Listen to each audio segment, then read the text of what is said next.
Babu Owino, the incoming governor of Nairobi. Nairobi governor 2027. Top shota ya Babu Owino, top shota. Zetu na Babu Owino, zetu. Top shota ya Babu Owino, top shota. Anaitwa Babu kwa sababu anaweza ongoza Nairobi, anaweza lainisha Nairobi.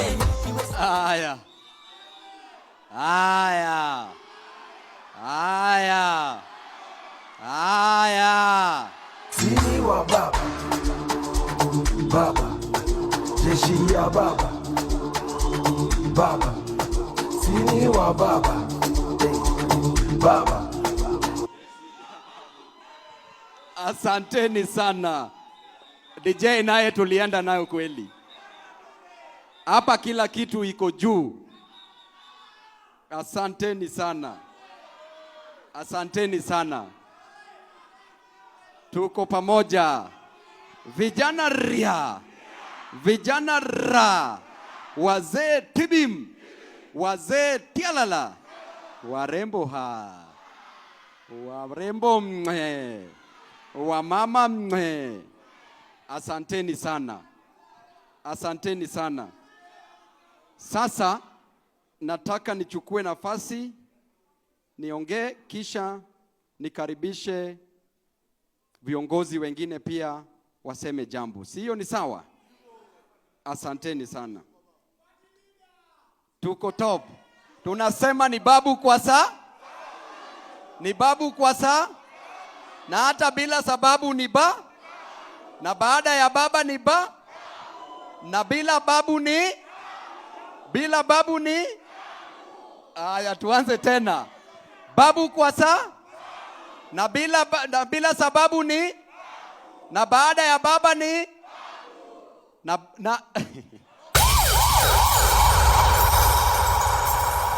Asante sana.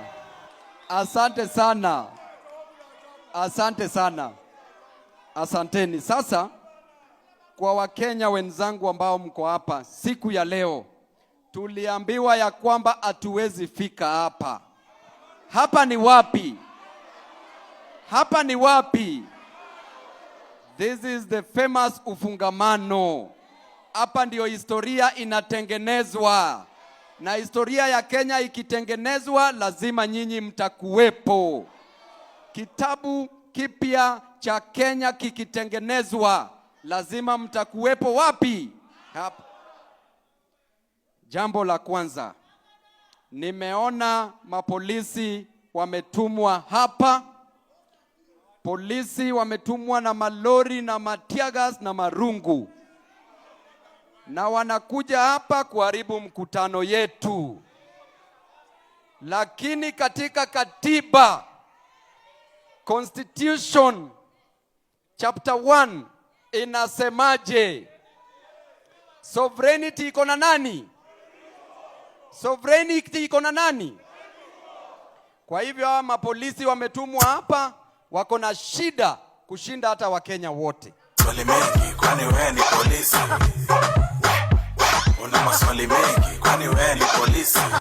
Bas. Mapolisi wametumwa hapa, inafaa wakuje hapa kutulinda, kuweka amani. Lakini wanakuja hapa kuleta fujo. Hawa mapolisi wako na watoto shule, wako nayo ama wana? Wanalipa fee ama walipi fee? Tukiwapigania haki yao ni mbaya ama ni mzuri? Hawa mapolisi ambao unaona hapa nje wanaishi kwa nyumba ya mkebe, wanaishi huko ama waishi huko? Tukisema wapewe affordable housing ni mbaya ama ni mzuri? Wanakuja kutupiga hapa kwa nini? Na wako na shida kushinda Wakenya sana. Mapolisi ambao unaona hapa si wako kwa CRB? Si wako na madeni? Lakini tukikuja hapa kuwapigania wanatumwa ili waharibu mkutano yetu. Ushenzi si ushenzi? Upuzi si upuzi? Mapolisi ambao unaona hapa, hawa mapolisi ukiona mishahara yao iko chini sana. Na sisi tunasema serikali waongezee mishahara. Tukiwaambia hivyo, wanakuja hapa na tear gas. Ujinga si ujinga, upuzi si upuzi. Jamani, sisi tumekuja tu, we are not the enemy of the government. Linda Mwananchi is not the enemy of the state. Linda Mwananchi is the defender of the people. Linda Mwananchi is protecting the rights of Kenyan citizens. Linda Mwananchi is fighting for justice on behalf of Kenyans. Those who are killed, it is Linda Mwananchi who is putting pressure on the government to compensate their families.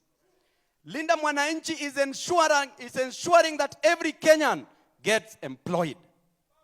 Kwa sababu serikali walituahidi, wakasema kila mwaka, kila kijana hapa atapata 1 million jobs. Uko na kazi hauna. Uko na kazi hauna. Serikali ilituambia mama mboga ata graduate kutoka kwa kuuza mboga kukuwa na supermarket. Uko na supermarket ama una? Uko na supermarket ama una? Serikali ilituambia yule bodaboda rider atawacha kudrive hiyo bodaboda, kuride bodaboda na awe na matatu. Uko na matatu ama una? Uko na matatu ama una? Kwa hivyo tunasema shetani ashi. Na mimi siku ya leo NDC imeitwa kule Ngong Road. Hiyo NDC imeitwa huko ni illegal NDC. Maanake siku ya leo hapa tuko na Secretary General wa party cha ODM ambaye anaitwa Edwin Sifuna. Katika katiba cha ODM ni Sifuna ndiye anafaa aite NDC. Na Sifuna, NDC yenye ameita ni hii ama sio hii? This is the only NDC that we have. Baba alipofariki, Wakenya wenzangu, wana ODM, baba alipofariki, tuliambiwa tuende Mombasa Road. Asubuhi saa 12, tukarauka, tukaenda Agile Hotel, na tuliambiwa tuende huko tupokee mwili wa Raila Amolo Odinga. Tulipofika pale, agenda ilibadilika. Wakasema ya kwamba sasa party leader ni Oburu Odinga. Wewe ndugu yako amekufa, ajazikwa, na wewe unamridhi kama ndugu yako bado ako katika sanduku la maiti. Upuzi si upuzi? Je, hiyo ni ungwana? Kisha tunaambiwa lazima tufuate hiyo mwenendo. Tutaheshimu Oburu as our elder but not our leader. When Mr. Sifuna speaks, he's speaking on behalf of the party. We will respect Oburu Odinga as our elder but not our leader. Kwa hivyo, ile NDC ambayo iko illegal pale, is that the true spirit of ODM? Is that the true spirit of ODM? Is that the true spirit of Raila Amolo Odinga? Is that the true spirit of the youth, men and women who fought to bring down the towers of oppression and raise the banners of freedom? Is that the true spirit? Is that the true spirit of the Gen Zs who came out in 2024 to fight for the oppressive finance bill? Is that the true spirit of Kenyans? Is that the true spirit of Kenyans? Sisi ambao tuko hapa tutazidi kuwapigania. Maanake Mkenya anateseka. Mkenya ana shida. Ukiona mwalimu ambaye aligraduate 20 years ago mpaka siku wa leo hana kazi. Mwalimu ambaye aligraduate 15 years ago, 5 years ago mpaka siku ya leo hajaandikwa. Mwalimu ataretire before hata apate kazi. Ukiona madaktari wetu, the health sector Madaktari hawalipwi on time. CBA haikui honored na serikali. Watu wana graduate, hakuna kazi. Ukiona wanafunzi wetu, hapa ndio kuna shida. Vijana ria, vijana ra, wazee tibim, wazee tialala, polisi tiagas. Weka mawe, weka mawe, weka mawe. Ukiona wanafunzi wetu wameintroduce kitu hapa ambayo ni illegal. Wanasema wanafunzi wawekwe kwa banding system. Na hii banding system inaumiza wazazi wetu. Mwanafunzi anapita mtihani, anaenda university, wanaenda college. Kisha huyu mwanafunzi akifanya medical courses anaambiwa atalipa 600,000 Kenya shillings, ati serikali inalipa 300,000 Kenya shillings na mzazi alipe 300,000 Kenya shillings. Wacheni niwaulize swali moja.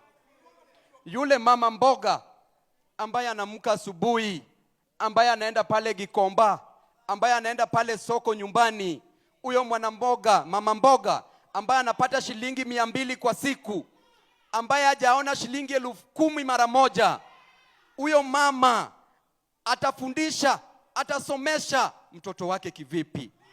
Atapata 300,000 wapi? Ni kuua elimu ama sio kuua elimu? Yule mwana bodaboda ambaye amenunua bodaboda yake, amechukua loan 100,000, 150,000. Amechukua loan. Kisha huyu mwana bodaboda anaambiwa ya kwamba yeye anafaa asomeshe mtoto, alipe 100,000 katika university. Hajawahi ona 20,000 kwa moja hivi kuweka kwa mkono. Huyo mwana bodaboda atasomesha huyo mtoto? Alafu naambiwa serikali imeleta mabadiliko. Serikali ya upuzi si upuzi, ya ukora si ukora, ya uongo si uongo. Ndio maana tunasema ya kwamba wanafunzi wetu wote katika college, katika university, hawa wanafunzi inafaa waheshimiwe. Hawa wanafunzi wapewe help, na ukishapewa help, do not say thank you, ask for more, because that is your constitutional right to get education. Vijana ria, vijana ra, warembo ha, wamama mwe. Huyu kijana we ni mama unapiga mwe. Tukiangalia hapa nchini, kuna high cost of living. Kuna high cost of living. Mkenya, kijana ambaye ako hapa, kijana anaweza tamani kufa, lakini huyu kijana hana hata pesa ya kununua kamba ya kujinyonga nayo. Kwa sababu gharama ya maisha iko wapi? Unga iko wapi? Mboga iko wapi? Maisha iko wapi? Kwa hivyo